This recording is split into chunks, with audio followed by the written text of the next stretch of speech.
بسم اللہ الرحمن الرحیم۔ الحمد للہ وحدہ والصلاة والسلام علی من لا نبی بعدہ۔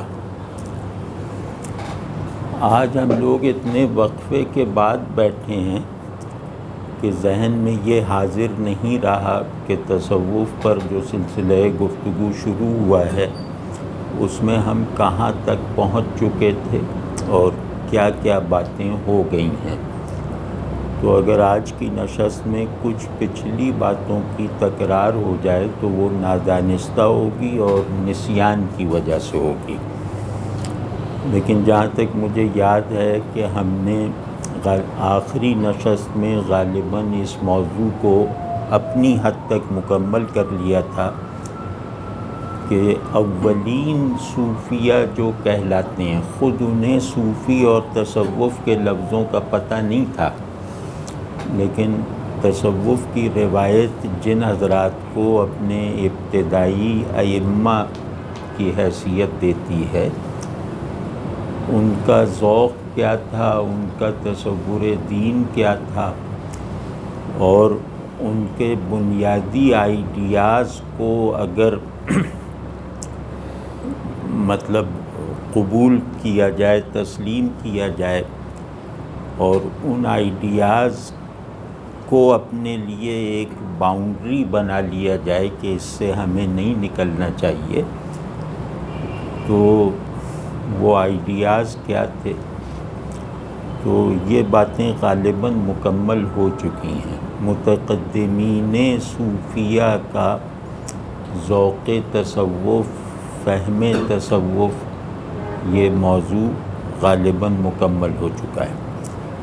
تو جیسا کہ ابتدائی میں ہم نے یہ بات جو ہے وہ ظاہر رکھی تھی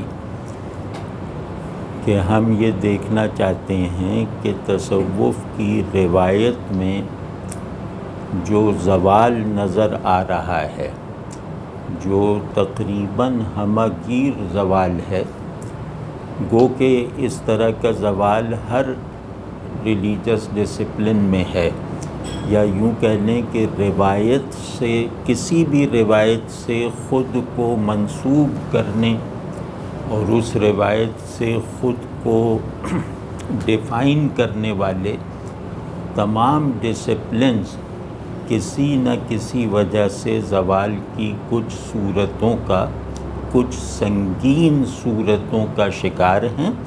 تو ہماری مجموعی دینی روایت میں، وہ چاہے فقہ کا ڈسپلن ہو، علم کا ڈسپلن ہو، کلامی ضمنی روایت ہو یا متصوفانہ روایت ہو، ان تمام روایتوں میں زوال بہرحال مشترک ہے اور کمال بہر صورت نایاب ہے۔ تو اسی بات کو جو لوگ پھیلا کر دیکھنا چاہیں تو وہ بائنڈنگ نظریات سے وابستہ تمام روایتوں میں زوال کی صورتیں عام ہیں اور کمال کی صورتیں مفقود ہیں۔ وہ نظریات بائنڈنگ نظریہ یہ کہتے ہیں کہ زندگی اور اس کی تمام تفصیلات کو اس نظریے سے متعین کیا جائے، تو وہ بائنڈنگ نظریہ ہے کہ جس کی روشنی میں یہ فیصلہ کروں کہ انسان کیا ہے، دنیا کیا ہے، حقیقت کیا ہے، مقصد زندگی کیا ہے، وغیرہ وغیرہ۔ تو تاریخ اب ایک ایسے مرحلے پر پہنچ گئی ہے جہاں بائنڈنگ نظریات کی گرفت کمزور پڑتی جا رہی ہے، اور ان نظریات پر خود کو استوار کر لینے والی علمی، عملی اور اخلاقی روایتیں کمزوری کا مسلسل شکار ہیں، مضبوطی کا کوئی مظہر رکھے بغیر۔ تو اگر اس بات کو پورا موضوع بنایا جائے تو اور سنجیدگی سے دیکھا جائے، بلکہ دیکھنا چاہیے، تو ہم پر بعض ایسے اسباب واضح ہو سکتے ہیں، اسباب زوال، جن کی نوعیت عام مذہبی ذہن کے تصور کے مطابق صرف مذہبی نہیں ہے، بلکہ یوں لگ رہا ہے کہ انسان اپنے بارے میں قائم شدہ تصورات کے حدود توڑنے پر مصر ہے۔ تو اب اس کو سمجھنا بھی ضروری ہے، اور اس کو سمجھنے کے ساتھ ساتھ کیونکہ ہماری روایت نظریاتی سے زیادہ ایمانی اور دینی روایت ہے، تو ہمیں ایک ایڈوانٹیج بہرحال حاصل ہے کہ نظریہ یعنی انسانی ذہن سے بننے والا کوئی بھی نظریہ جتنا یونیورسلائزڈ اور بائنڈنگ ہوتا چلا جائے، اپنے ماننے والوں کے ذہن میں بہرحال ایک امکان کو روا رکھتا ہے، ایک امکان کو ختم نہیں کر سکتا کہ یہ ذریعہ میری تمام وجودی اور شعوری اور تاریخی ضرورتوں کو پورا کرنے کے لیے کافی نہیں ہے، یا اس نظریے میں کریکشن کی گنجائش ہے۔ تو جو لوگ نظریے سے مطلب ہے انسانی ذہن سے پیدا ہونے والا وہ آئیڈیا جسے خود انسانی ذہن ایک مطلق اور یونیورسل حیثیت دے کر اسے زندگی کی ذہنی، عملی اور اخلاقی تمام تفصیلات پر مسلط کرے، وارد کرے، اور وہ ذہن اور زندگی کو اسی نظریے کی روشنی میں ڈیفائن کرے، اسی نظریے کی روشنی میں وہ زندگی کے عملی امکانات کو عمل میں لانے کے راستے متعین کرے۔ تو جو لوگ اپنے ہی بنائے ہوئے نظریات کو بے لچک اور ناقابل تبدیلی اور ناقابل اصلاح سمجھتے ہیں، ان کے یہاں تاریخ کے اس مرحلے میں پیدا ہونے والے مظاہر تنزل کو آسانی سے ڈیفائن کیا جا سکتا ہے، کیونکہ ان سے یہ کہا جا سکتا ہے کہ تم نے زندگی اور شعور کو جن باؤنڈریز میں محدود رکھنے پر اصرار کر رکھا ہے، ان باؤنڈریز میں زندگی کے پھیلاؤ کو اور شعور کی وسعتوں کو سمیٹنے کی گنجائش نہیں ہے۔ تو وہ کیونکہ نظریہ خود ایک ٹیمپورل اور اسپیشیل ساخت رکھتا ہے، تو ٹائم اور اسپیس میں حرکت کا اصول اور تنوع کا جو پرنسپل اور تبدیلی کا جو آرڈر چل رہا ہے، وہ اس نظریے کے حدود سے، اس نظریے کی سمائی سے لامحالہ زیادہ ہوتا ہے۔ لیکن ہماری روایت کا مسئلہ وہ نہیں ہے جو نظریات پر بنا رکھنے والی روایتوں کی ہے۔ ہمارے یہاں دین کا مطلب ہے کہ یہ اس سے حاصل ہو جانے والے تصورات، یا یوں کہہ لیں کہ دین ایک ایسا ڈسکورس ہے جسے انسان اپنے بنائے ہوئے تصور اور اپنی پروڈکٹ کے طور پر قبول نہیں کرتا، ٹھیک ہے نا؟ تو اس وجہ سے اس کے بائنڈنگ ہونے میں شدت زیادہ ہے، اس کے بائنڈنگ ہونے میں تہداریاں زیادہ ہیں، اور اس کے بائنڈنگ ہونے میں اس کے ماننے والوں کے لیے آزادیاں بھی زیادہ ہیں۔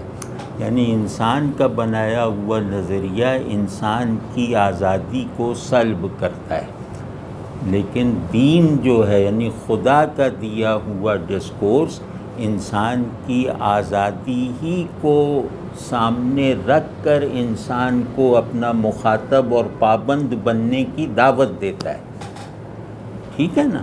تو اللہ کا مخاطب مجبور بندہ نہیں ہے، بلکہ آزاد اور خود مختار بندہ ہے۔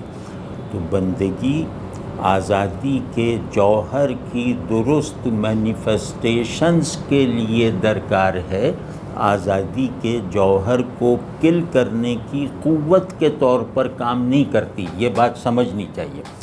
تو کیونکہ ابھی فی الحال ہم بہت محدود دائرے میں بات کر رہے ہیں، یعنی تصوف کے دائرے میں دینی روایتوں سے پیدا ہونے والی ایک ضمنی روایت کے بارے میں، اور ضمنی روایت کا مطلب یہ ہے کہ یہ دینی روایت کو اپنا رہنما بنانے والے شعور کی پروڈکٹ ہے۔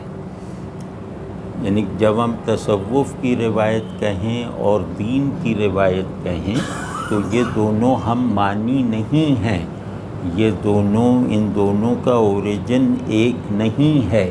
دینی روایت کا مطلب ہے ڈیوائن ٹریڈیشن، اور تصوف اور فقہ یا اس طرح کی جتنی روایتیں ہیں یہ بہرحال انسانی روایتیں ہیں جو شعور انسانی دینی روایت کو قبول کر کے پیدا کرتا ہے، دینی روایت کی پابندی کرتے ہوئے پیدا کرتا ہے کچھ اسباب کی بنا پر، ٹھیک ہے نا؟ تو اس میں مطلب یہ بات ذہن میں رہنا ضروری ہے جو اکثر ذہن میں نہیں رہتی، کہ لوگ دینی روایت کی سے پیدا ہونے والی ہیومن اور سیکنڈری روایتوں کو بھی وہی درجہ قبول اور وہی درجہ اطلاق دے دیتے ہیں جس کا مطالبہ دین اپنے لیے کرتا ہے۔ تو خیر مختصر یہ کہ تصوف دین سے پیدا ہو جانے والے ذوق کی پروڈکٹ ہے، یعنی تصوف ذوق دین کی روایت ہے، مثال طور پر فقہ فہم دین کی روایت ہے، یعنی آدمی کا شعور دو چینل سے اپنے پرنسپل آئیڈیا یا اپنے ایمانی کانٹینٹ سے تعلق رکھتا ہے۔ ایک چینل فہم کا ہے، سمجھ کا ہے، دوسرا چینل ذوق کا ہے، ٹیسٹ کا ہے۔ تو ذوق کا ملکہ کوئی معمولی ملکہ، معمولی صلاحیت نہیں ہے۔ ذوق انسان کے اندر ایک ایسا جنریٹر آف احوال ہے جہاں اس کا شعور اور اس کا وجود ایک نقطے میں سمٹ کر ہم آہنگ ہو جاتا ہے۔ یعنی ذوق کی بنیاد پر میں اپنے تصور اور اپنے عمل، ذوق کی بنیاد پر میں اپنے ذہن اور اپنی زندگی کو ایک ہی سمت میں یکجانی کے ساتھ یکسو رکھتا ہوں۔ یعنی ذوق تصور کی آئیڈیا کی ٹرانسینڈنس کو برقرار رکھتے ہوئے آئیڈیا کو کسی نہ کسی پہلو سے گویا ایکسپیرینسیبل بنائے رکھتا ہے۔ اس کو ذوق کہتے ہیں۔ ذوق کہتے ہیں کہ شعور کی شدت توجہ کے نتیجے میں آئیڈیا کے معانی اپنی بلندی برقرار رکھتے ہوئے گویا میرے تجربے میں آ جائیں۔ جیسے احسان ہے، احسان کے لفظ میں ذوق دین پیدا کرنے کی دعوت دی نا رسول اللہ صلی اللہ علیہ وسلم نے، کہ اللہ کی عبادت اس طرح کرو گویا تم اسے دیکھ رہے ہو۔ یعنی اس جملے کا مطلب ہے کہ اس کے اندیکھے ہونے پر یقین رکھتے ہوئے اس کی ایسی عبادت کرو کہ گویا تم اسے دیکھ رہے ہو۔ یعنی تمہارا یہ عمل عالم واقعہ میں پیدا ہونے والی دید کا عمل نہیں ہے، تمہارا یہ عمل اللہ سے تعلق میں شدت اور اخلاص کے نتیجے میں حاصل ہونے والا ایک ایسا حال ہے جو تمہیں یہ بھی نہیں کہنے دے گا کہ اللہ کو دیکھ لیا، اور یہ بھی نہیں کہنے دے گا کہ اللہ کو نہیں دیکھا، ٹھیک ہے نا؟ تو ذوق جو ہے وہ غیب و شہود کے شعور میں موجود پیراڈاکس کو زندہ حالت میں ایک یونیفائڈ ورژن دیتا ہے۔ تو تصوف جو ہے وہ اپنی ابتدا میں اپنے جواز کے طور پر ذوق دین اور ذوق بندگی کی روایت ہے۔ یعنی دین میں جو حصہ ذوق کا ہے، دین نام ہے بندگی کا اس کی اصل اور اس کی تمام تفصیلات کے ساتھ، بس دین یہ ہے، دین اور بندگی ہم معنی ہے، ٹھیک ہے نا؟ تو دین کو ذہن میں رکھتے ہوئے اپنے احوال کا منبع بنا لینا یہ ذوق کا تقاضا ہے کہ جو مانو اس ماننے کے مطابق ازرو حال بن کر بھی دکھاؤ. جیسے مولانا روم کا شعر ہے جو مطلب حرف آخر ہے کہ خود قیامت شو قیامت را ببین، کہ خود قیامت بن جاؤ تو قیامت کو دیکھ لو گے. دیدنے ہر چیز را شرط است این، ہر چیز کو دیکھنے کی شرط یہ ہے کہ خود وہ چیز بن جاؤ. تو خیر اس شعر کے معنی بہت بڑے ہیں. ہم تو اس شعر اپنے ایک پہلو کو زیادہ زوردار بنانے کے لیے اس شعر کو استعمال کر رہے ہیں کہ فہم حقیقت اگر ذوق حقیقت نہ بنے تو بے معنی اور ناقص ہے. فہم دین اگر ذوق دین نہ بنے تو لا یعنی اور بے سود اور بے اثر ہے. ٹھیک ہے. تو اس بات کو کچھ لوگوں نے سمجھا اور انہوں نے یوں سمجھے، مطلب یہ میں پوری بات نہیں کر رہا، یہ میں ایک آسان بات کہنے کی کوشش کر رہا ہوں کہ کچھ لوگوں نے اس فطری قانون کو سمجھا اور انہوں نے اپنے آپ کو اس ذمہ داری کو قبول کرنے پر پوری تیاری کے ساتھ آمادہ کر لیا کہ وہ دین کو ذہن سے قلب اور قلب سے ارادے تک پہنچائیں گے. یعنی وہ فہم دین کو ذوق دین بھی بنائیں گے. تو یہ وہ لوگ تھے جو متقدمین صوفیہ تھے، جو دین کے فہم میں دیگر علماء سے متفق تھے.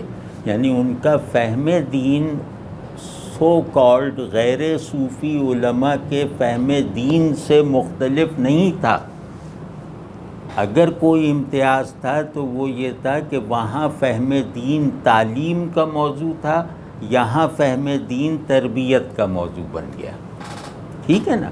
عالم جو ہے وہ فہم دین کی تعلیم دیتا ہے، اور صوفی جو ہے اولین صوفی وہ اس فہم دین کو ہماری کنڈیشن بناتا ہے وجود کی.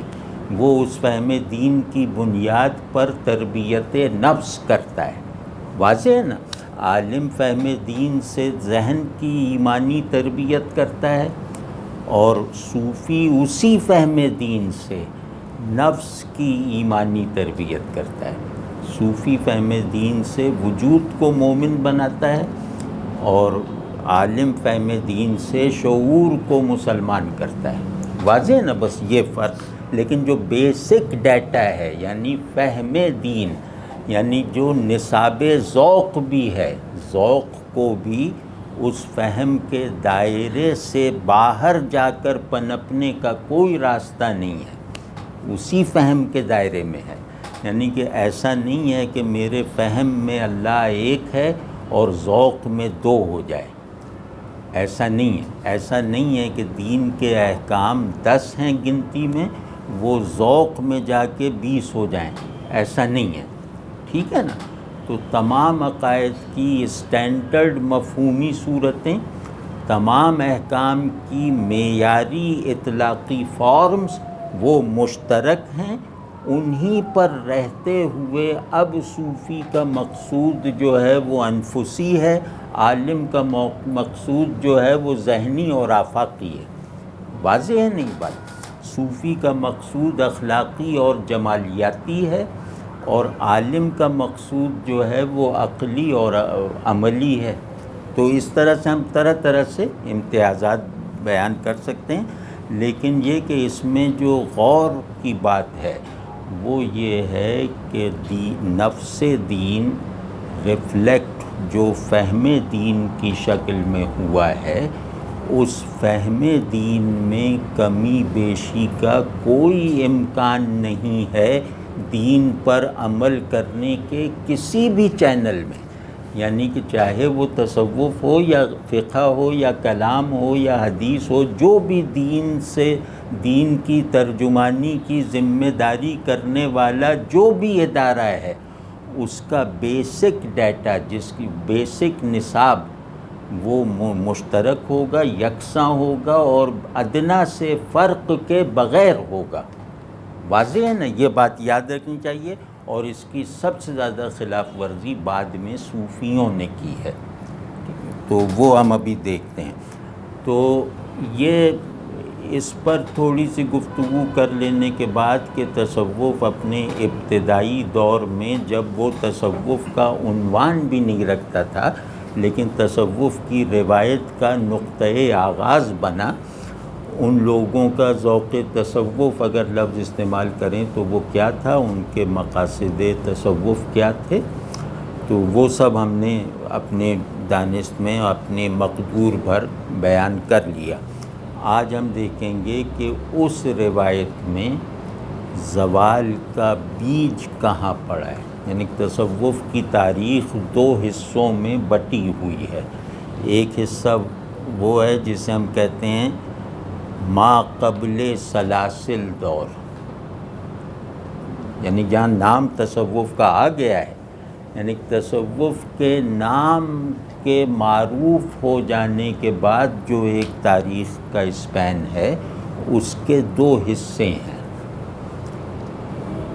ایک حصہ وہ ہے جب سلاسل نہیں بنے تھے، سلاسل کو سب جانتے ہیں نا، تصوف کے سلسلے نہیں بنے، اور ایک دور وہ ہے جب تصوف کے سلسلے بن گئے اور پھر تصوف سلاسل میں محدود ہوا، یعنی پھر تصوف کا کوئی تصور سلاسل سے باہر نہیں رہ گیا۔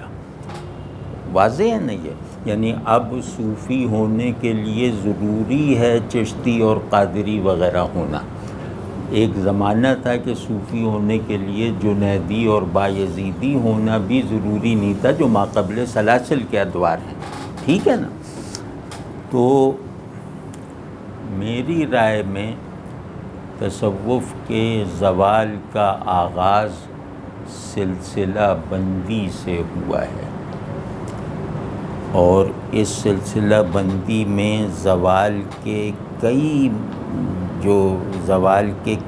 محرکات چھپے ہوئے ہیں، یعنی یہ ممکن نہیں تھا کہ اس روایت کو سلسلہ بندی کے بعد زوال سے بچایا جا سکتا، کیونکہ یہ تصوف کی وجہ پیدائش کے خلاف ہو گیا تھا، یعنی سلسلہ بندی کا سارا عمل اس بنیادی ضرورت کے خلاف تھا جس کو ایڈریس کرنے کے لیے تصوف کا غیر سلسلہ وار ادارہ قائم ہوا تھا، ٹھیک ہے نا۔ یعنی یہ گویا تصوف کے اندر تصوف کے نام سے خود تصوف سے انحراف کا راستہ اختیار کیا گیا۔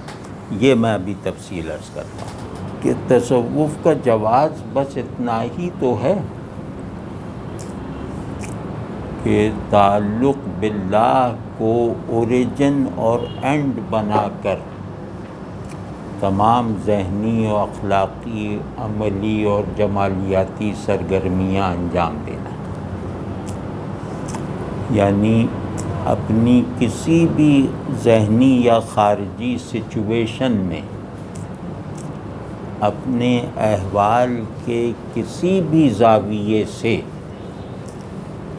تعلق باللہ کے مرکز سے دور نہ ہونا، یعنی میرا ہر خیال، میرا ہر حال، میرا ہر عمل اس بات پر واضح اور دو ٹوک دلالت کرے، اشارہ کرے کہ میرا مرکز اللہ سے تعلق ہے، یعنی میرا پورا ذہنی، اخلاقی اور عملی میکینزم تعلق باللہ کی بنیاد پر چل رہا ہے، اپنی مضبوطی کی حالت میں بھی اور اپنی کمزوری کی صورت میں بھی۔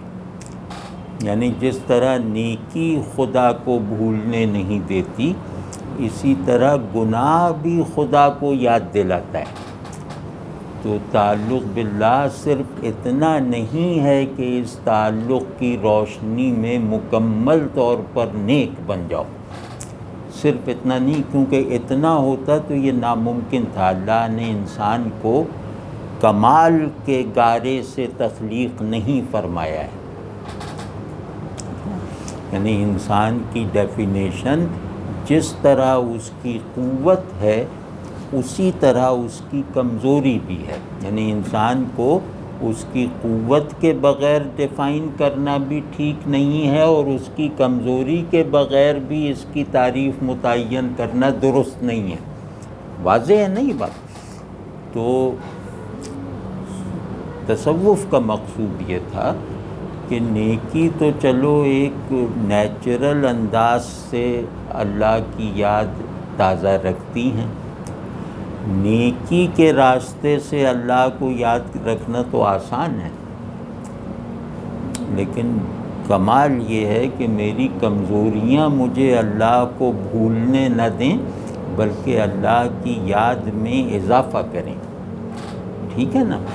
تو کہنے کی بات یہ تھی کہ یہ واحد جواز تھا کہ بھئی ان لوگوں نے تعلق باللہ کو ایک زندہ حال اور ایک بالکل لائیولی ایکسپیرینس بنا دیا ہے، اور زندگی کی تمام تفصیلات کو بندگی کے دھاگے میں پرو کر رکھ دیا ہے۔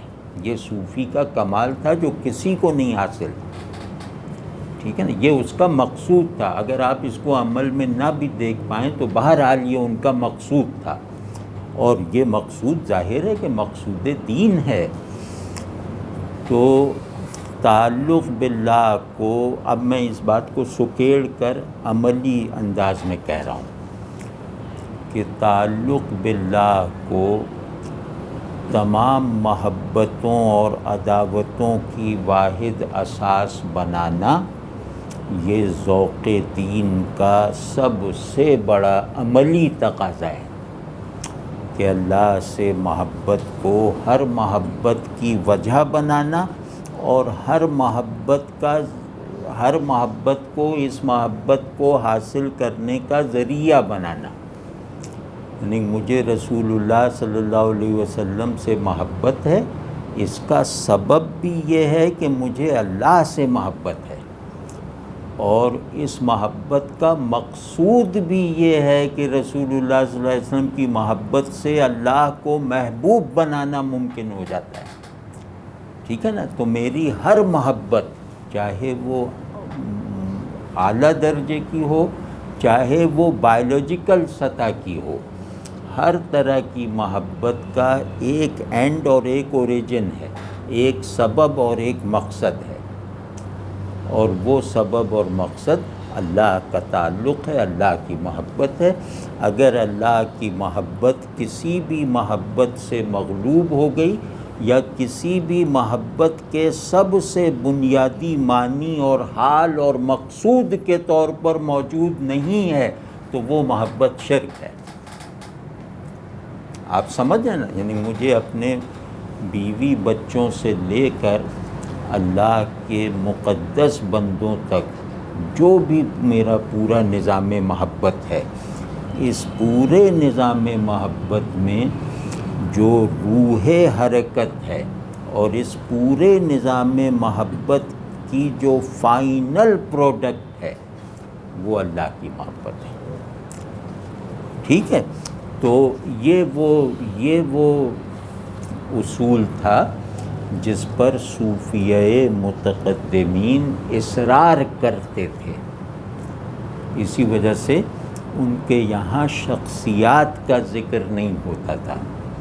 مطلب آپ پرانے صوفیوں میں یہ سب نہیں دیکھیں گے کہ میں حضرت جنید کا مرید ہوں تو حضرت جنید کی شان میں منقبتیں لکھ رہا ہوں، یہ سب بالکل نہیں ہے، شخصیات کا ذکر نہ ہونے کے برابر ہے، صرف احسان مندی کا انداز تھا کہ بھئی میرے شیخ جنید ہیں، انہوں نے مجھے یہ سکھا دیا، لیکن کہیں آپ کو ایسا نہیں لگے گا کہ وہ کوئی بت بنا رکھا ہے یا کوئی ایسا محبوب بنا رکھا ہے جو خود منزل محبت ہے، جہاں میری محبت کی تمام صلاحیتیں گویا اپنی منزل کو پا لیتی ہیں، ایسا ذکر وہ کسی بھی شخصیت کا نہیں کرتے، کسی بھی شخصیت کا۔ آپ سمجھیں نا کہ میری محبت کی منزل صرف اللہ ہے، اس محبت کی حرکت کو جہاں ختم ہونا ہے وہ اللہ ہے، ٹھیک ہے نا؟ تو سلسلہ بندی کا رواج پیری مریدی کے ادارے پر تھا۔ پہلے پیری مریدی کی یہ صورتیں نہیں ہوتی تھیں، لوگوں کو آپ پرانی کتابیں دیکھیے تو اس میں یہ عام آپ کو نظر آئے گا کہ میرے 10 مشائخ ہیں، میرے 20 مشائخ ہیں، اور یہ ان کا کلچر تھا کہ میں یہاں لاہور میں آپ کا مرید ہوں، آپ سے تربیت حاصل کر رہا ہوں، اب مجھے کراچی شفٹ ہونا ہے تو آپ مجھے ہدایت کرتے تھے کہ کراچی میں فلاں کو شیخ بنا لینا۔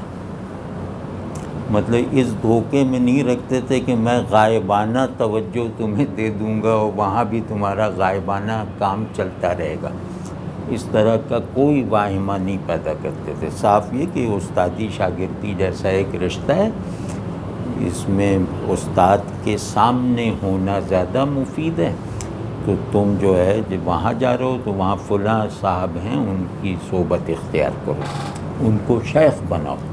تو اس لیے پرانے لوگوں کے کئی شیخ ہوتے تھے۔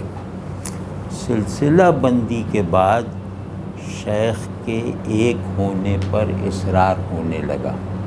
اب کیونکہ شیخ ایک ہی رہے گا، چاہے میں سائبیریا میں بھی جا کے رہوں تو میرا گجرانوالہ والا شیخ ہی کافی ہے، تو اس سے پھر شیخ کے بارے میں عجیب قصے کہانیاں پیدا ہونا شروع ہوئیں۔ وہ کرامتوں کی شکل میں، توجہات کی صورت میں، تصرفات کے پیرائے میں، کہ بھئی یہ گجرانوالے سے سائبیریا تک کا فاصلہ تو ہم جیسے عام لوگوں کے لیے ہے، وہ اللہ کے خاص بندے ہیں، ان کے لیے گجرانوالے اور سائبیریا میں کیا فرق، وہ یہیں بیٹھے بیٹھے میرا کام چلاتے رہیں گے۔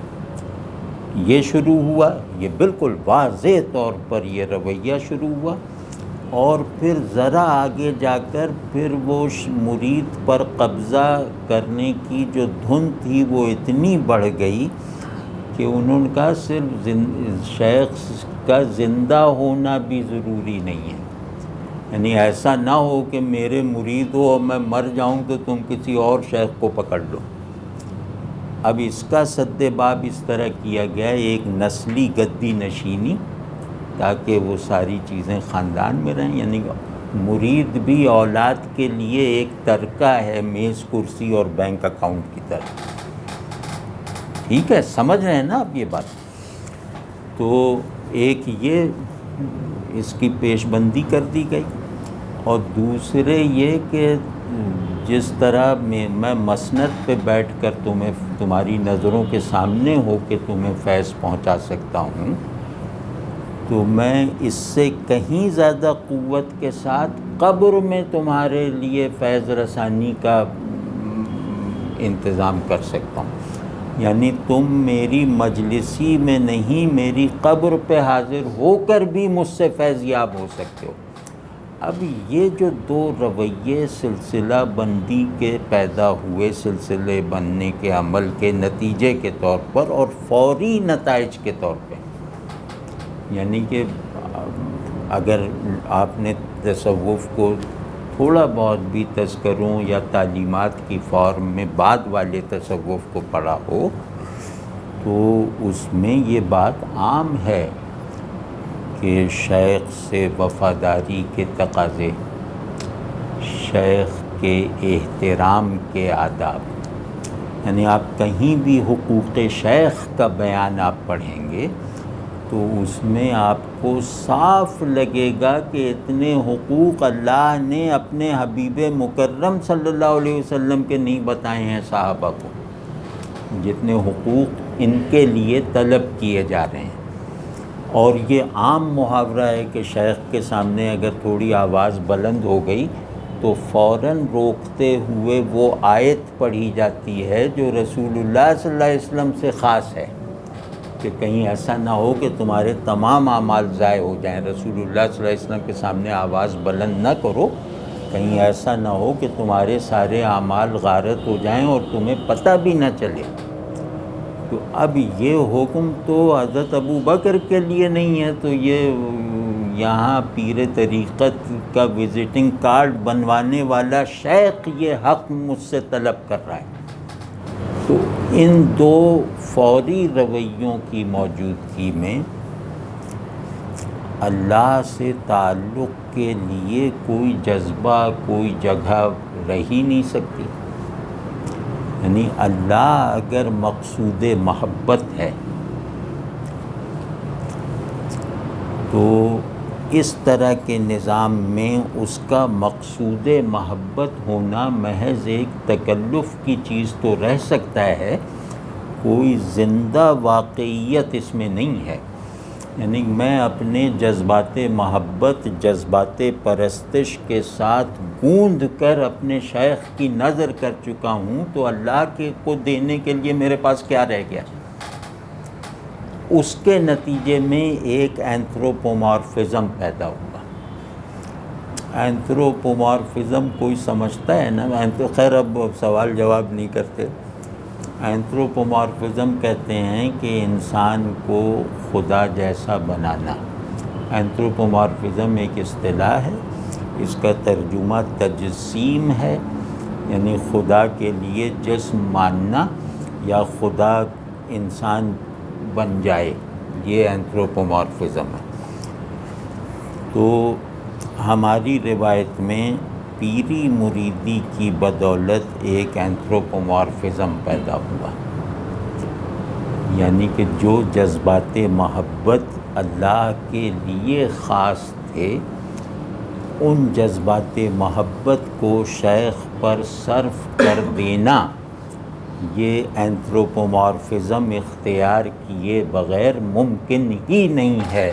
جیسے میں آپ کو کچھ شعر سناتا ہوں، اور یہ شعر شاعر کا نام، ورنہ آپ لوگ یا تو ناراض ہو جائیں گے یا بہت حیرت زدہ رہ جائیں گے، کہ لگایا میں نے جب غوطہ کبھی عمان وحدت میں، لگایا میں نے جب غوطہ کبھی عمان وحدت، عمان کہتے ہیں سمندر کو، لگایا میں نے جب غوطہ کبھی عمان وحدت میں، تو اس دم شیخ کا برزخ خدا معلوم ہوتا ہے۔ ایک شیخ سے کسی نے پوچھا، ایک بڑے شیخ سے، مطلب وہ اتنے بڑے ہیں کہ ان کا نام تعظیم کے ساتھ ہم سب کو یاد ہوگا انشاءاللہ، تو نام نہیں لیتا۔ ان سے کسی مرید نے پوچھا کہ جناب یہ فنا فی الشیخ میں اگر ہم لگے رہے تو فنا فی الرسول صلی اللہ علیہ وسلم و فنا فی اللہ کا موقع کب آئے گا؟ کیونکہ پورا نظام اس پہ چل رہا ہے، فنا فی الشیخ، یہ خود مشرکانہ اصطلاح ہے۔ تو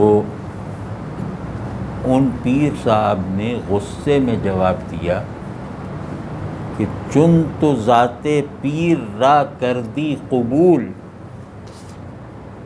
چن تو ذات پیر را کر دی قبول، ہم خدا در ذاتش آمد ہم رسول صلی اللہ علیہ وسلم، کہ جب تو نے پیر کی ذات کو مان لیا، قبول کر لیا، اس کا مرید ہو گیا اور اس کی ذات تجھے میسر آ گئی، تو اسی کی ذات میں خدا بھی آ گیا اور رسول صلی اللہ علیہ وسلم بھی آ گیا. یعنی فنا فی شیخ کے مرحلے میں اگر تو ہے تو اس کو شیخ کو تو غلط سمجھ رہا ہے. اس شیخ میں خدا اور رسول صلی اللہ علیہ وسلم دونوں سمائے ہوئے ہیں. پھر اس کی شرح میں کہتے ہیں کہ جب شیخ ہی برزخ واحد ہے تو پھر تیرا خدا اور تیرا رسول الگ کہاں رہ گیا. آپ سمجھ گئے؟ یہ بہت بڑے نام ہیں، بہت آتھینٹک سورسز سے ہیں. مطلب جنہوں نے نقل کیا ہے وہ خود بہت بڑا نام ہے، اور جن کا یہ قول ہے وہ خود ان کے مشائخ میں سے ہیں. مطلب بہت بڑے بڑے نام ہیں. تو یا یہ کہ میں تو شیخ وہ ہوتا ہے کہ جو کف دست پر، یعنی اس ہتھیلی پر ساری کائنات اور جنت دوزخ کا مشاہدہ کر لیتا ہے. یہ سب قریب و دور اور غیب و شہود تم لوگوں کے لیے ہیں، شیخ کے لیے نہیں ہے. اب یہ جو دعویٰ ہے یہ کسی نبی کو اللہ نے الاؤ نہیں کیا، یہ رسول اللہ صلی اللہ علیہ وسلم کو الاؤ نہیں کیا کہ اگر تم کہہ دو کہ اگر میں غیب کی خبر رکھتا تو سب کچھ نہ سمیٹ لیتا. آپ کے چاہنے سے کچھ نہیں ہوتا، یہ اللہ میں چاہوں گا تو ہدایت ملے گی. کہہ دیجئے کہ آپ بھی ان لوگوں کی طرح بشر ہیں، اور بتا دیجئے کہ آپ پر وحی اترتی ہے. یعنی آپ صلی اللہ علیہ وسلم کی ساری حیثیت وحی پر استوار ہے، اور وحی کے آپ بھی پابند ہیں، قرآن کے آپ صلی اللہ علیہ وسلم بھی پابند ہیں. تو یہ سارے جو تصورات اور مراتب شیخ ہیں یہ تو اللہ نے اپنے رسولوں سے نفی کی ہے، ان مراتب کی، ان واہموں کی. آپ سمجھیں نا، رسول اللہ صلی اللہ علیہ وسلم فرماتے ہیں کہ مجھے کیا پتہ کہ دیوار کے اس طرف کیا ہو رہا ہے. آپ صلی اللہ علیہ وسلم فرماتے ہیں کہ مجھ سے لوگوں کی اچھی باتیں کیا کرو. میں چاہتا ہوں کہ میں جس سے بھی ملوں میرا سینہ اس کی طرف سے صاف ہو. آپ صلی اللہ علیہ وسلم فرماتے ہیں کہ تم میں سے کوئی چرب زبانی اور چالاکی کر کے اپنے مقدمے کا فیصلہ اپنے حق میں اگر مجھ سے کروا بھی لے اپنی چالاکی اور چرب زبانی سے، تو وہ یہ یاد رکھے کہ میرے فیصلے کے نتیجے میں اسے زمین کا جو ٹکڑا حاصل ہوا ہے وہ اصل میں جہنم کا ٹکڑا ہے. آپ واضح ہے نا. اور یہ اللہ رسول صلی اللہ علیہ وسلم کو حکم دے رہا ہے کہ ہر خبر پہ یقین نہ کیا کیجیے. مطلب یہ سب باتیں سمجھنے کی ہیں نا. تو اللہ تبارک و تعالیٰ کی اپنے تعلق کے حوالے سے جو پوری ایک چین آف ہائرارکی ہے، شیخ کے تصور میں اس پوری ہائرارکی کا انکار کر دیا گیا ہے نا. یعنی رسول اللہ صلی اللہ علیہ وسلم یہ فرمائیں کہ یا اللہ مجھے بخش دینا، اور شیخ کا آپ ایسا تصور باندھیں کہ یہ تو اس کے لیے تو یہ توہین ہے کہ اس کو کہا جائے کہ اللہ تمہاری مغفرت کرے. یہ تو اللہ سے واصل ہے. آپ سمجھ گئے نا. تو خیر، تو مطلب اس کی بہت ساری مثالیں ہیں، اتنی زیادہ مثالیں. ایک دارا شکوہ کے شیخ کا شعر ہے، میاں میر صاحب کے خلیفہ کا، ملا شاہ بدخشی، نعوذ باللہ من ذالک، 1000 بار نعوذ باللہ من ذالک، بے شمار بار نعوذ باللہ من ذالک، کہ پنجہ در پنجے خدا دارم، منچ پروائے مصطفیٰ دارم.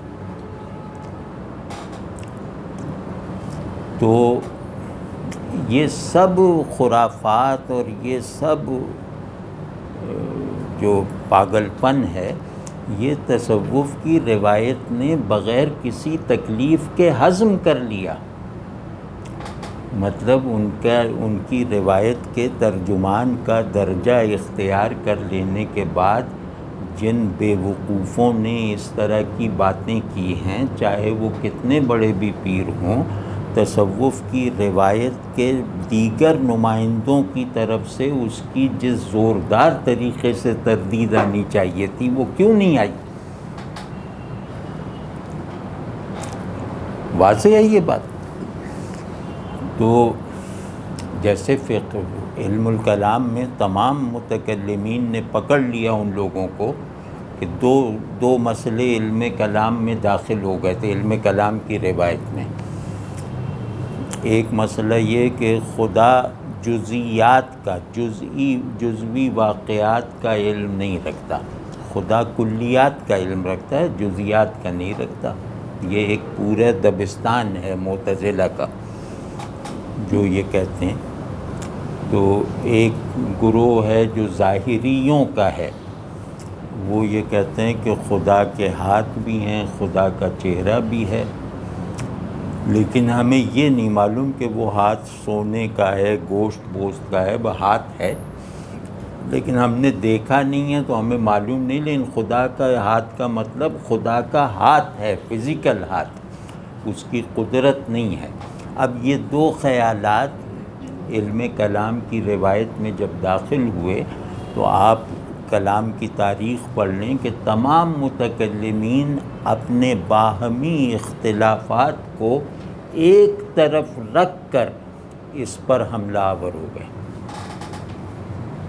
مطلب شدید ترین، بلکہ یوں کہہ لیں کہ سب متکلمین نے اپنی تمام قوت جمع کر کے اس کا مقابلہ کیا اور اپنے اختلافات کو فراموش کر دیا۔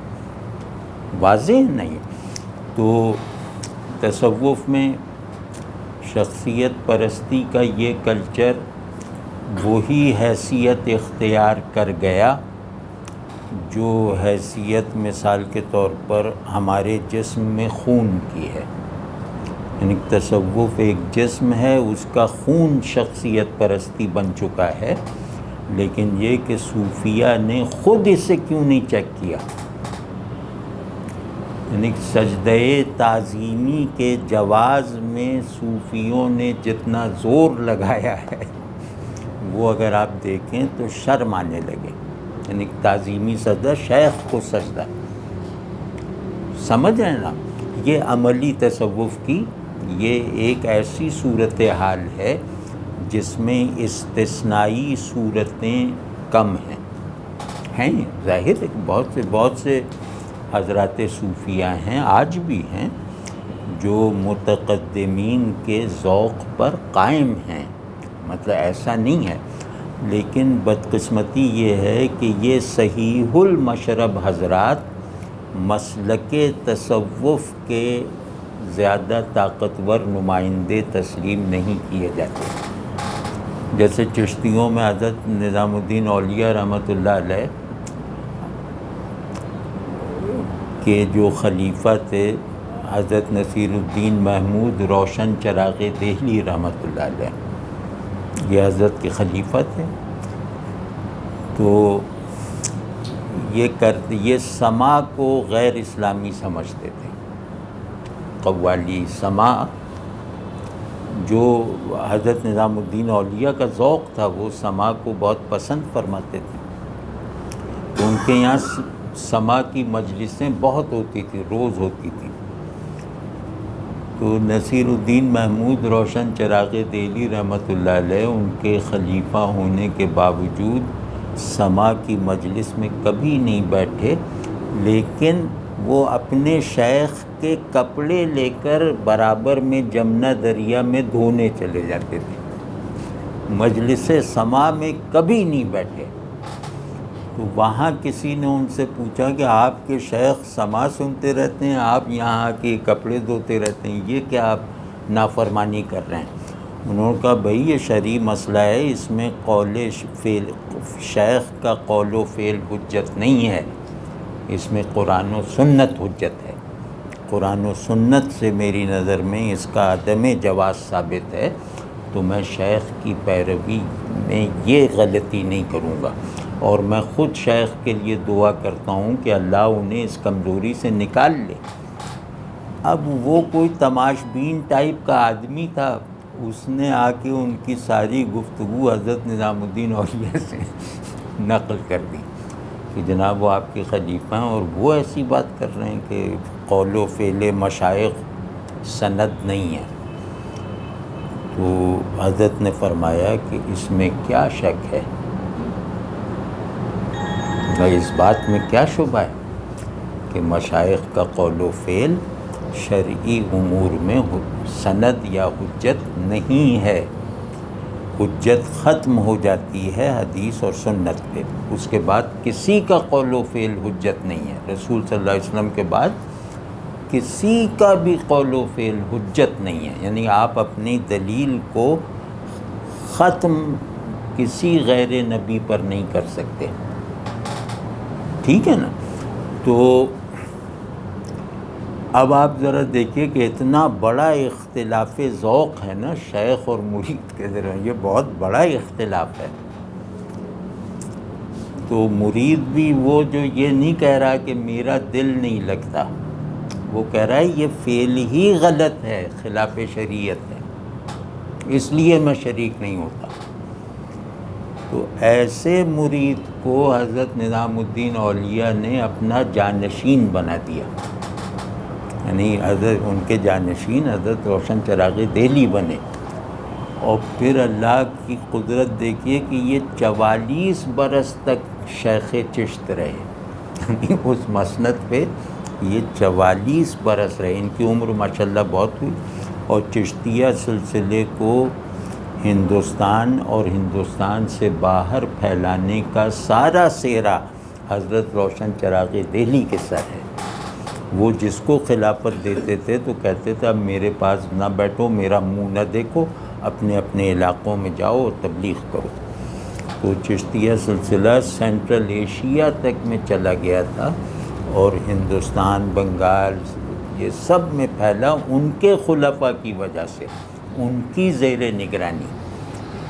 تو انہوں نے آتے ہی 2 فرامین جاری کر دیے، یعنی کل شیخ کو دفنایا گیا ہے، آج وہ خود شیخ بنے۔ تو ایک تو کہا کہ کوئی تبرکات نہیں کہ حضرت یہاں بیٹھتے تھے اور وہاں بیٹھتے تھے اور اس پہ بیٹھتے تھے، یہ سب لپیٹو اور ان کے گھر بھیجو، کوئی تبرکات نہیں۔ میں بھی یہاں سے اس جگہ کو چھوڑوں گا، اس جگہ کو بھی تبرک نہ بننے دو، اور اب یہاں کوئی قوالی نہیں ہوگی اور کوئی مجلس ذکر نہیں ہوگی، کوئی مجمع نہیں لگے گا۔ نیچے حجرے اور کوٹھریاں بنی ہوئی ہیں، جس کو ذکر وغیرہ کا شوق ہے وہ تنہا جا کے وہاں کرے، اور ذکر یہ ہے لا الہ الا اللہ، استغفر اللہ، سبحان اللہ، یہ سب اذکار ہیں۔ یہ دعا کی کتاب ہے، یہ قرآن شریف ہے، اور یہ مصلی ہے، بس اس کوٹھری میں بیٹھ کے کرو۔ میں کسی کو نہ دیکھوں کہ 4 آدمی مل کر اجتماعی ذکر کر رہے ہیں۔ اب اس طرح پھر وہ جگہ چھوڑ کر دلی میں ایک دوسرے کنارے پہ چلے گئے۔ وہ آج بھی دلی میں روشن چراغ دہلی کے نام سے، اس جگہ کا نام روشن چراغ ہے، اور وہ دہلی کا بہت پوش ایریا ہے، تو میں نے دیکھا ہے۔ تو وہ کوئی 20-30 میل کے فاصلے پہ چلے گئے کہ میں اس رواج ہی کو ختم کر دوں کہ ایک کوئی خانقاہ بنے، شیخ کے تبرکات رکھے جائیں، یہ سارا ختم، یہ پورا کلچر ختم کروں شخصیت پرستی کا۔ اور پھر وہاں جا کے اپنی خانقاہ چلائی، اور کوئی تمام عرس پہ پابندی، سب چیزوں پابندی، بلکہ چشتی کہتے ہیں کہ 44 سال ہم پر ایک وہابی کی حکومت رہی۔ آپ کسی ذرا چشتی جو ذرا بہادر ہو، اس سے روشن چراغ دہلی کا ذکر کر کے دیکھ لیجیے، جانشین امام وہ نظام الدین اولیاء رحمۃ اللہ علیہ۔ تو مطلب یہ بیچ میں ریوائیول یعنی متقدمین کے تصوف کے ریوائیول کی کوششیں ہوتی رہیں، کبھی بڑے پیمانے پہ جیسے حضرت روشن چراغ دہلی نے کی، کبھی چھوٹے چھوٹے پیمانے جیسے نقشبندی سلسلے نے کی۔ نقشبندی سلسلے نے بھی اس پر بہت شدید ضرب لگائی ہے۔ تو یہ سب ہوئی، لیکن تصوف کا ذوق اور مزاج اتنا زیادہ اس سمت میں چلا گیا تھا، شخصیت پرستی بلکہ اینتھروپومارفزم کی حد تک چلا گیا تھا کہ اتنے بڑے بڑے حضرات کی کوششوں کے بھی کوئی بڑے نتائج یا مستقل نتائج نہ نکل سکے۔ تو پہلا جو سبب زوال ہے وہ ہے پیری مریدی کا انسٹیٹیوشنلائز ہو جانا، یعنی کہ یہ تصوف کا محاورہ ہے کہ جس کا پیر نہیں اس کا پیر شیطان ہے۔ یعنی پیر کا ہونا گویا شرط اسلام ہے، شرط دین ہے، شرط ایمان ہے۔ بے پیرا ہونا ویسی ہی گالی ہے جیسے مشرک ہونا گالی، یعنی بے پیر آدمی کا کوئی دین نہیں ہے۔ یہ میں تصوف کے اسٹینڈرڈ محاورات بتا رہا ہوں آپ کو، یعنی بات کے تصوف کے۔ تو یہ سب چیزیں جو ہیں یہ فہم دین کے خلاف تو واضح طور پر ہے نا، کہ رسول اللہ صلی اللہ علیہ وسلم نے فرمائے کہ کوئی شخص میری آمد پہ کھڑا نہ ہوا کرے۔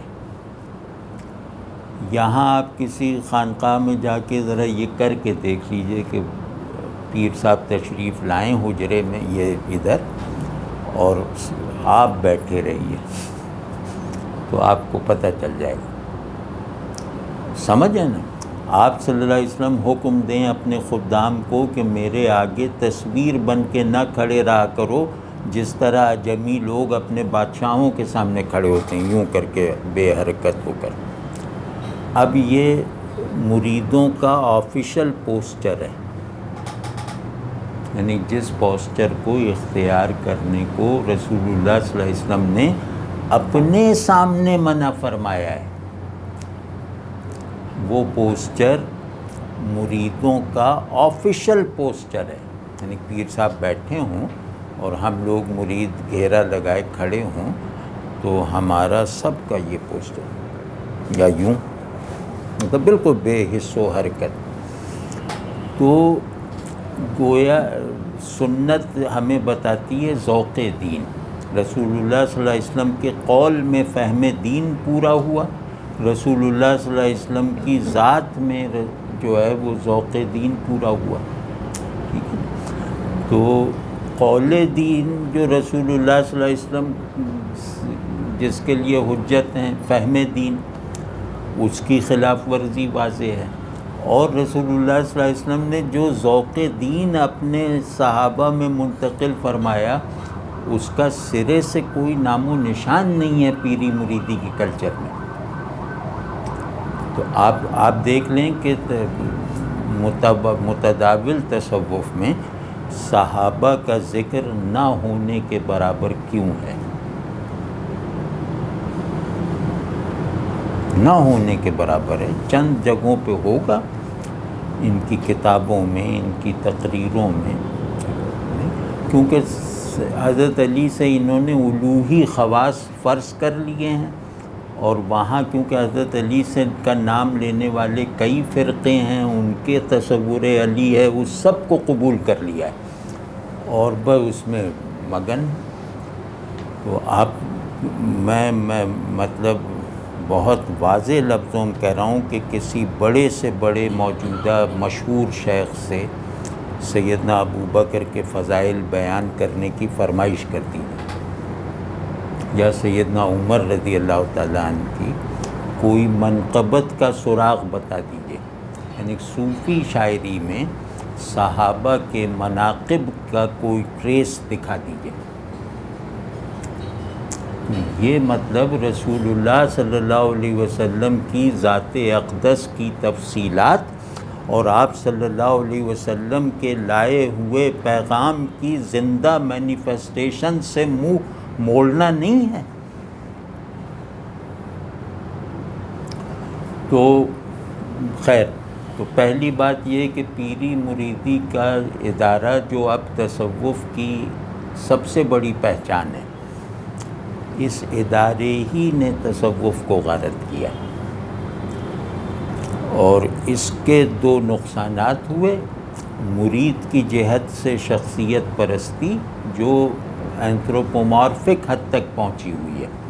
مطلب ایک صاحب میرے دفتر تشریف لائے، بڑے بھولے اچھے آدمی، دیکھنے میں بہت، اور ویسے بھی بڑے اچھے، کہنے کہ جناب بڑا شوق تھا ملنے کا، یہ وہ، تو ایسی بات ہوئی، میں نے ایسے وہ کیونکہ صوفی، تو میں نے ان سے پوچھا کہ آپ کے حضرت صاحب، آپ کے شیخ صاحب کہاں تشریف رکھتے ہیں؟ تو انہوں نے کہا ملتان میں ہوتے ہیں۔ تو میں نے کہا کہ آپ جاتے ہیں؟ میرے شیخ پشاور میں ہوتے تھے تو میں لاہور سے ہر مہینے جاتا تھا ملنے، تو اس لحاظ سے میں نے پوچھا کہ آپ ملتان جاتے ہیں حضرت کی خدمت میں؟ تو کہنے جی ہر مہینے جاتا ہوں، نہیں ہر مہینے یا ہر ہفتے یاد نہیں، لیکن بہرحال جاتا ہوں۔ تو میں نے کہا کچھ باتیں سنائیے۔ یہ اچھا، مجھے یہ بہت اچھا لگتا ہے، مجھے وہ لوگ بہت اچھے لگتے ہیں جو اپنے بڑوں کا تذکرہ کریں محبت کے ساتھ، اس طرح نہیں جیسے آپ کے استاد ہیں، آپ ان کا تذکرہ شروع کر دیجئے، اپنے والد کا تذکرہ شروع کر دیجئے، تو مجھے وہ گفتگو بہت پرکشش لگتی ہے، اور میں 4 گھنٹے خاموشی سے اور شوق سے سنوں گا، لیکن ایک فطری تعلق کا اظہار کیجئے، مصنوعی تعلق نہیں۔ تو میں نے ان سے کہا کچھ باتیں سنائیے۔ ان کا فلاں وقت یہ فرمایا، فلاں وقت یہ فرمایا، کئی باتیں بتائیں۔ تو میں نے کہا ان کا پتہ کیا ہے؟ میں ملتان جاتا رہتا ہوں، اگر کبھی گیا تو مل لوں گا۔ تو انہوں نے کہا فلاں قبرستان۔ میں نے کہا کیا مطلب؟ کہنے حضرت کے وصال کو 9-10 برس ہو گئے ہیں، تو میں حضرت کے مزار پہ حاضر ہو کے یہ مکالمے وہاں ہوتے ہیں، یعنی وہ جو مکالمے وہ حضرت قبر میں سے فرماتے ہیں۔ اب یہ سب کیا ہے؟ مطلب یہ صحابہ کو پتہ نہیں تھا کہ رسول اللہ صلی اللہ علیہ وسلم سے مکالمے کی یعنی رسول اللہ صلی اللہ علیہ وسلم کا قبر میں زندہ ہونا ہمارے زمین کے اوپر زندہ ہونے سے زیادہ یقینی ہے، تو انہیں نہیں معلوم تھا۔ اب وہ طرح طرح کی داستانیں ہیں کہ وہ رسول اللہ صلی اللہ علیہ وسلم کے مزار پہ فلاں شیخ نے سلام کیا تو اتنی زور سے آواز آئی کہ سب نے سن لی، یا قبر مبارک سے ایک ہاتھ برآمد ہوا مسافے کے لیے، یعنی کہ رسول اللہ صلی اللہ علیہ وسلم کو بھی ایک شخصیت پرستی کے مزاج کو بنانے میں ایک محرک کے طور پر کھپا دیا ہے۔ تو یہ بہت خطرناک باتیں ہیں، اور اس میں جو سب سے بڑا نقصان ہوا مریدوں کی جہت سے کہ اللہ بالکل غیر حاضر ہے۔ اس وقت خانقاہوں میں اللہ اتنا ہی غیر حاضر ہے جتنا بازاروں میں ہے، الا ماشاء اللہ، یعنی 100 میں 2 ہوں گی جہاں جو اپنے پرانوں کے ذوق پر ہیں الحمدللہ، میں جانتا ہوں، لیکن یہ کہ خانقاہیں جو ہیں وہ شیخ سے جھلک رہی ہیں، اس میں خدا کی کوئی جگہ ہی نہیں رہی۔ یہ ان پیالوں کی طرح ہیں جن میں شیخ بھرا ہوا ہے، اللہ کا وہاں گنجائش ہی نہیں۔ ذکر میں جتنا ذکر کی آرائشی مجلسوں میں جتنا اہتمام ہے اتنا نمازوں میں نہیں ہے۔ وہ نقشبندی شیخ ہے تو اس نے بتا دیا کہ نوافل نہ پڑھو، مبتدی کو بتایا جاتا ہے کہ نفلیں نہ پڑھو، تو وہ چاہے آخری سانس تک وہ نفلیں چھوڑ دے گا. اس سے کہا جاتا ہے تلاوت نہ کرو مبتدی کے طور پہ، گو کہ میں اس کو ٹھیک نہیں سمجھتا، لیکن بہرحال ایک ڈسپلن ہے. تو وہ جو تلاوت چھوڑے گا مبتدی بننے کے لیے، وہ منتہی بن کر بھی چھوڑنا گویا ایک طرح سے عادت کے طور پر برقرار رہے گا. اور پھر اللہ کے بارے میں پیشن، اللہ کے بارے میں اللہ کی معرفت میں ذہن میں روشنی کا ایک تسلسل، یہ صوفیانہ احوال میں رہ ہی نہیں گیا ہے. یعنی اللہ کی قسم یہ اکثریت میں صوفیانہ احوال سے اللہ کا کوئی لینا دینا نہیں ہے. وہ احوال یہ کہ قلب ہلنے لگا. اب وہ قلب ہلنا بڑی بات ہے، اللہ کی یاد، اس کی معنویت، اس کی تاثیر اور اس کے نتائج، یہ سب موضوع گفتگو نہیں ہے. بس قلب ہلنے لگا تو یہ ایک بڑی کرامت ہے کہ دیکھ نہیں تھا یہ قلب ہل رہا ہے. تو خیر، تو مرید کی جہت سے پیری مریدی کا یہ ہوا کہ اللہ مطلوب حقیقی نہ رہا، اللہ محبوب حقیقی نہ رہا. اس میں بہت کمزوری آ گئی. اور شیخ کی جہت سے حب جاہ اور حب مال، یعنی شیخ اپنی پرستش اس لیے کروا رہا ہے کہ اس کو بڑا مانا جائے اور اس کو امیر بنایا جائے. تو اب پیروں کی یہ پہچان ہے نا کہ ان کے دست بوسی کرنے والے اتنے لوگ ہیں اور ان کی دنیاوی حیثیت اتنی بڑی ہے. اب مطلب جو استثناء ہیں، مطلب ایسے 2-3 شیخ میں جانتا ہوں، ایسی 2-3 خانقاہوں سے میں واقف ہوں جہاں یہ سب خرافات اور یہ سارا کلچر سرے سے نہیں ہے، لیکن ان اچھے لوگوں کو اثر انداز ہونے کا اپنی اس روایت میں کوئی راستہ ہی نہیں ہے، کوئی راستہ نہیں. یہ کیوں خاندانی گدی نشینی ہے؟ اس کا کیا جواز ہے؟ کیونکہ خانقاہ ایک کارخانہ ہے، وہ کارخانہ میرے گھر سے باہر نہ جائے. اس کا کیا جواز ہے کہ بیٹا ہی جانشین ہوگا؟ اس کا کیا جواز ہے؟ میرا اگر میں شیخ ہوں اور میرا بیٹا میرے تمام مریدوں سے زیادہ اہل ہو تو بھی میں اسے جانشینی نہیں دوں گا، اور فوراً خانقاہ کو اپنی موت پہ بند کروں گا، وقف رکھوں گا. آپ سمجھ، جیسے مسجد پہ ملکیت نہیں ہوتی ویسے ہی خانقاہ پہ بھی نہیں ہے. جیسے حاجی امداد اللہ صاحب مہاجر مکی رحمۃ اللہ علیہ، انہوں نے اول تو کسی کو جانشین ہی نہیں بنایا، کسی کو کہا کہ جتنے میرے خلیفہ ہیں وہ سب اپنی اپنی جگہ میرے جانشین ہی ہیں. اور جہاں خود خانقاہ بنا رکھی تھی مکے گئے تو یہ کہہ کے گئے کہ اس کمرے کو میرے گھر میں داخل کر دو، یہاں اب نشستیں نہ کریں میرے خلفاء. ان کی کوئی خانقاہ نہیں، مولانا اشرف علی تھانوی کی کوئی خانقاہ نہیں، مولانا حسین احمد مدنی کی کوئی خانقاہ نہیں. یعنی ان کے گھروں کی بیٹھکیں ہوتی تھیں ان کی خانقاہ. جب وہ مر گئے تو انہوں نے کہا بھائی گھر کا ڈرائنگ روم ہے، اب یہاں آ کے خلیفہ مجلسیں نہیں کر سکتا. اور ان میں سے کسی کا جانشین ان کا بیٹا نہیں ہے، کوئی نہیں. اس کی کیا تک ہے؟ مطلب اس کی کوئی تک؟ حضرت بابا فرید صاحب کے 10-12 بیٹے تھے، انہوں نے کس کو جانشین بنایا اپنا؟ نہیں، ویسے میں کہہ رہا ہوں کہ یہ مطلب اس استثناء پہ لوگ ہیں، لیکن یہ کہ وہ بے اثر ہیں، بے زبان ہیں، اور ان کو یہ تصوف میں جو ایک ریلا چلا ہوا ہے یہ ان کو اپنے اندر قبول ہی نہیں کرتا. تو اس کا اور اب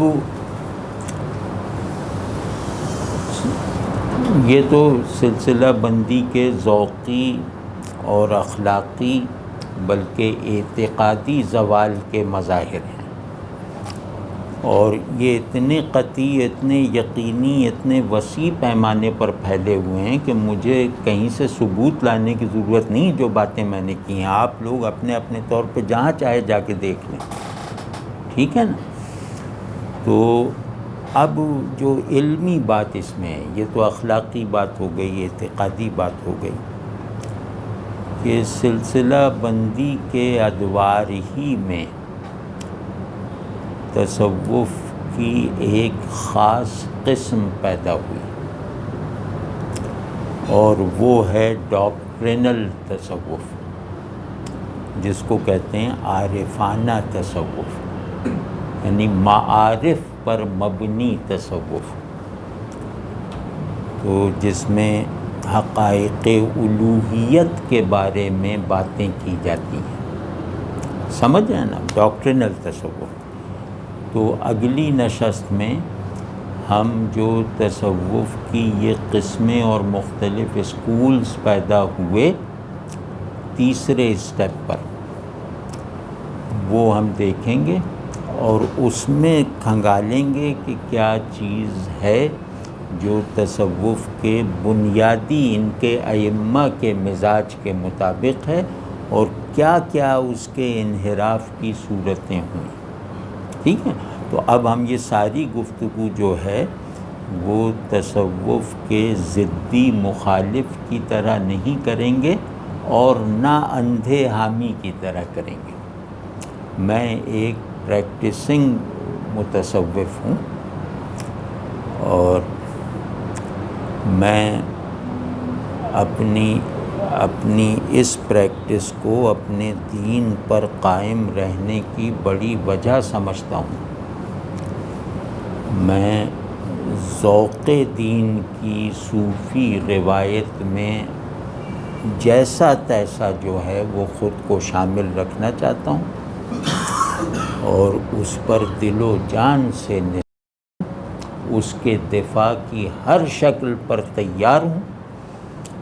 لیکن وہ وہی ذوق تصوف جو حسن بصری و جنید بغدادی کا تھا. ہم عبد القادر کے ذوق پر ہیں، قادریوں کے ذوق پر نہیں ہیں. ہم معین الدین چشتی کے ذوق پر ہیں، چشتیوں کے ذوق پر نہیں ہیں.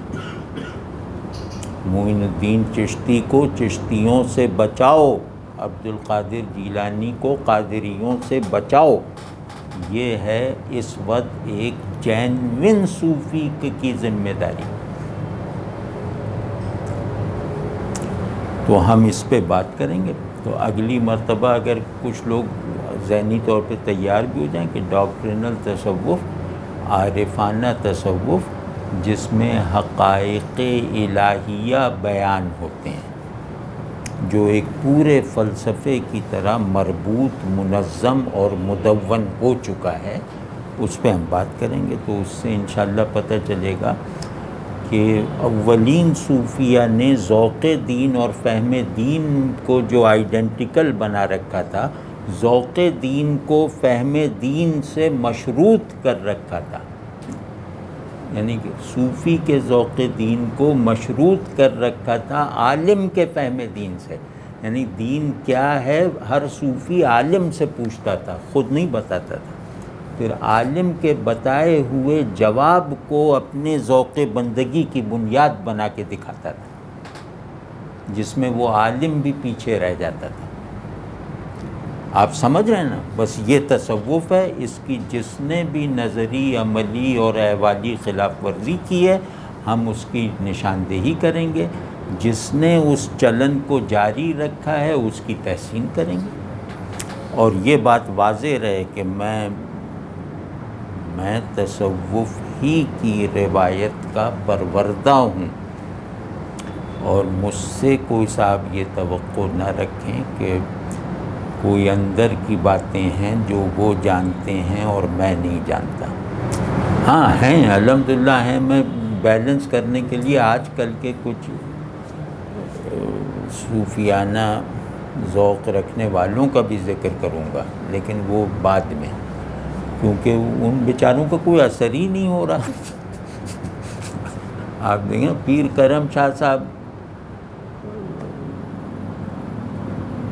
بہت نادر آدمی تھے، مطلب وہ عالم ہونے کو بھی کوالیفائی کرتے تھے، صوفی بھی تھے. تو ایسے لوگ کم ہوتے ہیں نا جو عالم اور صوفی ساتھ ساتھ ہوں. تو اب انہوں نے بھی کوششیں کی ہوں گی نا، اور وہ ایسے آدمی تھے کہ ان سے آپ کوئی دین کو سمجھنے والا مسئلہ بھی اعتماد سے پوچھ سکتے تھے، دین کے ذوق کو پروان چڑھانے والی تدبیر بھی پورے اعتماد سے پوچھ سکتے تھے. تو یہ دونوں صلاحیتیں ایک شخص میں جمع ہونا آج کل کم ہے نا. پھر ان کی زندگی یہ وہ مطلب بہترین آدمی. اسی طرح آج بھی ہیں، زندہ لوگوں میں بھی کچھ ہیں، لیکن بس یہ کہ وہ بیچارے ان کو کوئی وہ اثر انداز ہونے ہی نہیں دیتا، بلکہ ان کو تصوف کا جینوین نمائندہ ہی نہیں سمجھا جاتا. یعنی جس شیخ کے مرید اس کی دستبوسی نہ کریں نا، تو یہ لوگ کہتے ہیں کہ ان کا تصوف سے کیا تعلق. اب آپ کا تصوف اس سطح پہ آ گیا. یہ مجھ سے ایک آدمی نے کہا ہے کہ یہ لوگ دستبوسی کیوں نہیں کرتے. تو تم لوگوں کا تصوف سے کیا تعلق. بس شیخ وہ ہے جو اپنے آپ کو مرید اور اللہ کے بیچ میں سے ڈائلیوٹ کرے رفتہ رفتہ، خود کو دیوار نہ بنائے.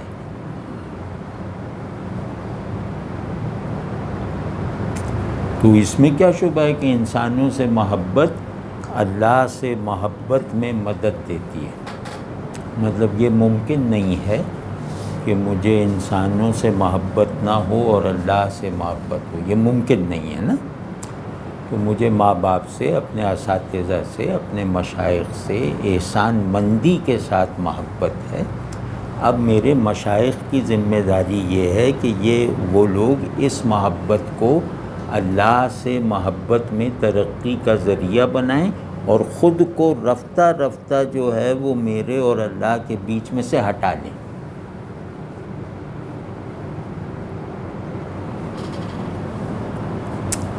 تو بہتر آج کی بات پوری ہو گئی. اگلی مرتبہ اگر مجھے یہ موضوع ڈاکٹرنل تصوف یاد نہ رہے تو آپ یاد دلائیں گے کہ اس پہ بات کریں. وحشت بھی اگر عام لوگوں کو کہیں تصوف کے ساتھ ہوئی تو شاید اس کے اسی پہلو کی وجہ سے ہوئی کہ اس میں ڈیونٹی کا ایلیمنٹ ہے. بھائی محبت اسی وقت محبت ہے جب محبوب اللہ ہو. کوئی محبت بے معنی ہے اگر اللہ محبوب نہیں ہے. محبت کے سچے ہونے کی دلیل بھی اللہ کا محبوب ہونا ہے اور کامل ہونے کی دلیل بھی اللہ کا محبوب ہے. محبت پیدا بھی اللہ کو محبوب بنا کر ہوگی، ورنہ بے اصل ہے، اور تمام بھی اللہ کی محبوبیت کے ادراک پر ہوگی، ورنہ بے نتیجہ ہے.